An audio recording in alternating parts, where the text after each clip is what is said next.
Kaj je letos novega na Sladolentu? Nov je sladoled, to je novo. Lani smo se seveda začeli, ampak lani je bil kot nek test, res smo res rekli, da gremo na promenado, zato jaz pravim in trdim, da je to sedaj največja slovenska kulinarična promenada. Torej Maribor ni več samo evropska prestolnica kulture, ampak je tudi slovenska prestolnica kulinarike. Kaj bomo lahko danes dobrega jedli?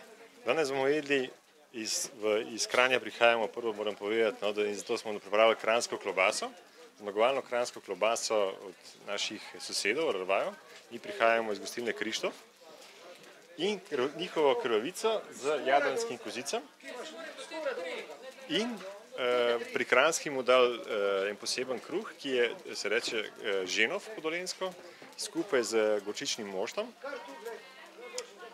Poleg tega, ki mi pač delamo našo slovensko hrano, avtohtono, skrbimo tudi za vegance in smo danes pripravili tudi prvič predstavili naš recept veganskega sladoleda.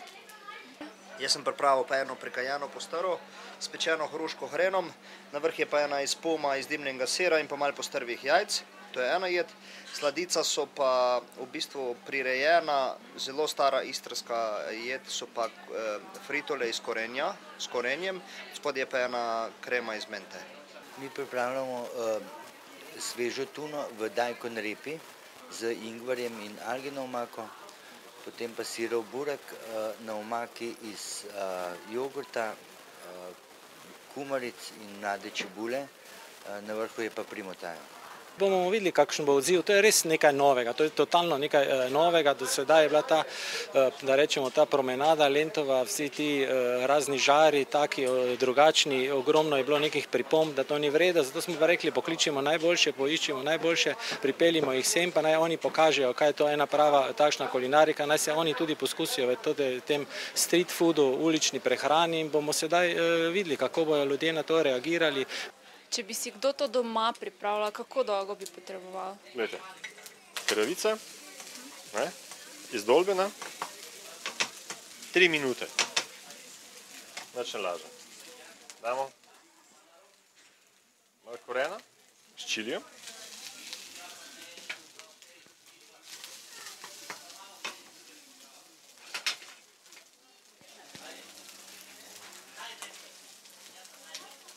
Malo rakcev.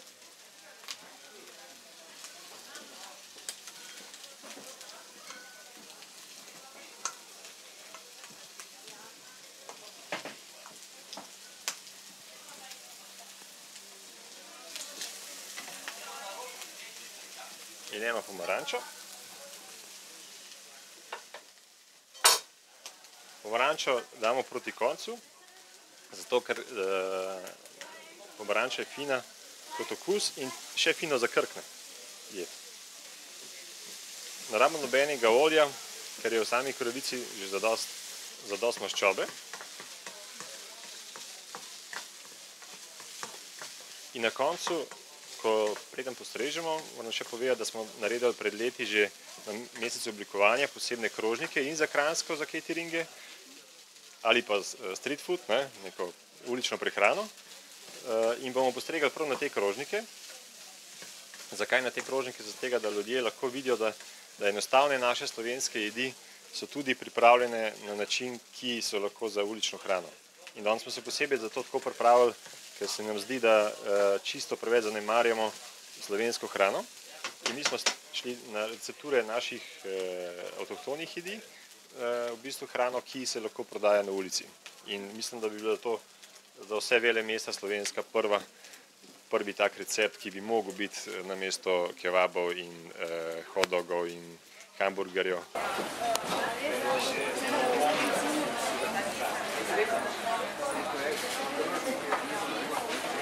Zelo dobro.